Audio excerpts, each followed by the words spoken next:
जय शम्भु हजुर सबैजनालाई म श्रीजु र आज पनि लिएर आइसकेको छु एउटा डिभाइन म्यासेज के छ त आज हजुरहरूको लागि महादेवजीको message let me do the quick reading म रिडिङ गरेर हेर्छु के छ त हजुरहरूको लागि आज भोलेनाथजीको म्यासेज है त अनि हजुरहरूलाई एउटा कुरा इन्फर्म गराउन चाहिँ के चाहन्छु भन्दा यो चाहिँ एउटा अल टुगेदर रिडिङ हो यो कुनै पनि पर्सनल इन्डिभिजुअल रिडिङ होइन त्यसैले सबै कुरा हजुरहरूसँगै रेजोनेट हुन्छ भन्ने छैन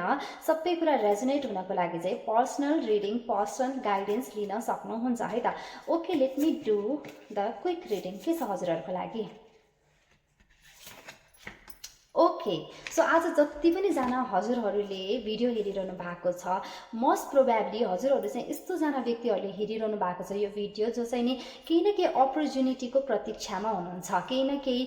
तपाईँको लाइफमा केही नयाँ सुरुवात होस् होइन कतै हजुरहरू बाहिर करियरको लागि सोचिरहनु भएको छ केही नयाँ सब्जेक्ट स्टडी गर्न चाहनुहुन्छ करियरको लागि केही सोच्नु भएको छ त अथवा फ्यामिली प्लानिङ गरिरहनु भएको छ केही हुन्छ नि सिङ्गल हुनुहुन्छ भने म्यारिडको लागि सोचिरहनु भएको छ केही न केही अथवा करियर स्पेसली चाहिँ करियरकै बारेमा आजको रिडिङ छ कि करियरमा तपाईँहरू चाहिँ प्रमोसन चाहनुहुन्छ न्यू जब चाहनुहुन्छ न्यू सेटलमेन्ट चाहनुहुन्छ केही न केही कुरा जुन चाहिँ न्यू हजुरहरूले चाहिँ नि प्रतीक्षामा हुनुहुन्छ भनेदेखि चाहिँ नि आजको रिडिङ हजुरहरूको लागि नै हो केही न केही बिग चेन्ज अथवा केही न केही बिग अपर्च्युनिटी चाहिँ हजुरहरूको पक्षमा आउँदैछ भनेर आजको रिडिङले देखाइरहेको छ होइन केही न केही अपर्च्युनिटी यस्तो आउँछ हजुरको डोर नक गर्नको लागि जसले चाहिँ नि हजुरको लाइफलाई एकदमै कम्प्लिटली चेन्ज गरिदिँदैछ है त इन अ पोजिटिभ वे सकारात्मक वेमा चाहिँ नि हजुरहरूको जीवनमा केही न केही एउटा त्यस्तो अपर्च्युनिटी आउँदैछ अवसर आउँदैछ त्यो अवसरले चाहिँ नि हजुरहरूको लाइफलाई एकदम सकारात्मक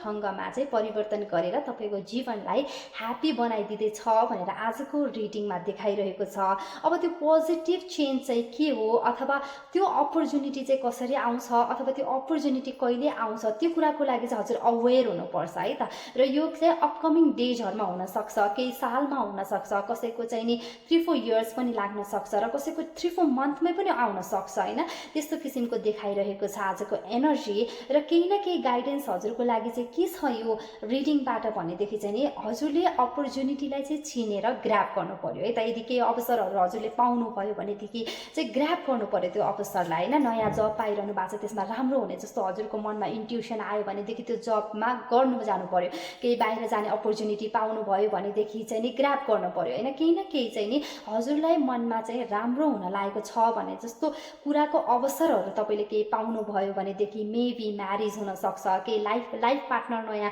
हजुरको लाइफमा आएको हुनसक्छ होइन केही न केही हुन्छ नि सिङ्गल हुनुहुन्छ भने पार्टनर जब छैन भनेदेखि जबको अवसर बाहिर जान चाहनुहुन्छ भने बाहिर जाने भिजा अप्रुभमेन्ट होइन सो मेनी थिङ्स क्या धेरै थोक हुनसक्छ यसमा चाहिँ नि किनकि यो अल टुगेदर रिडिङ हेरिरहेको छ नि त पर्सनल रिडिङ भए एक्ज्याक्टली के हुनसक्छ भन्ने कुरा I can tell you that होइन तर अहिले चाहिँ नि अल टुगेदर भएको भएर जे पनि हुनसक्छ तर एउटा कुनै न कुनै अपर्च्युनिटी इज कमिङ भनेर देखिरहेको छु मैले होइन सो केही न केही अपर्च्युनिटी यदि हजुरहरूको लाइफमा डरमा नक गर्न आयो भने चाहिँ चिनेर ग्र्याब गर्नु होला भनेको चाहिँ आजको गाइडेन्स छ र पोजिटिभ चेन्ज नै छ न नेगेटिभ चेन्ज केही पनि छैन र अपर्च्युनिटीलाई चाहिँ नि चेन्ज गरेर हजुरले चाहिँ गोल्डन अपर्च्युनिटीमा चाहिँ चेन्ज गरिदिनु होला होइन त्यही देखाइरहेको छ र स्पिरिचुअल भएर चाहिँ अलिकति हजुरहरू पनि अगाडि बढ्नु पर्यो हजुरहरू चाहिँ अलिकति स्पिरिचुअल हुनुहुन्थ्यो भने अलिकति धेरै स्पिरिचुअल हुनु पर्यो धेरै नै स्पिरिचुअल हुनुहुन्थ्यो भने अझै पूर्ण रूपमा भगवानप्रति सरेन्डर हुनु पर्यो अलिकति भगवानप्रति पनि विश्वास गर्नु पर्यो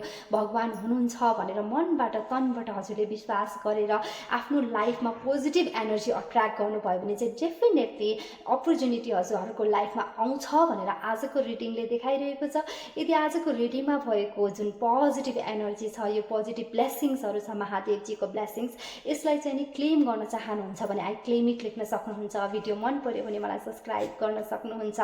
र डेफिनेटली पनि केही न केही अपर्च्युनिटी हजुर चाहिँ हजुरको लाइफमा अट्र्याक्ट हुन लागिरहेको छ maybe it can be person पनि हुनसक्छ जे पनि केही न केही चेन्ज केही न केही अपर्च्युनिटी हजुर चाहिँ डेफिनेटली आउँदैछ भनेर आजको रिडिङले ओभरअलमा देखाएको छ so hope you like it होला होइन र यदि हजुरहरूको हुन्छ नि रेजोनेट भएको जस्तो हजुरहरूलाई फिल भयो भनेदेखि चाहिँ नि डेफिनेटली इट्स रेजोनेट भनेर पनि लेख्न सक्नुहुन्छ हर हर महादेव लेख्न सक्नुहुन्छ जय शम्भु आजलाई यति नै गर्न चाहन्छु र यस्तै रिडिङहरू सुन्न मन छ भने मलाई सब्सक्राइब गर्न सक्नुहुन्छ जय शम्भु भोलेनाथ।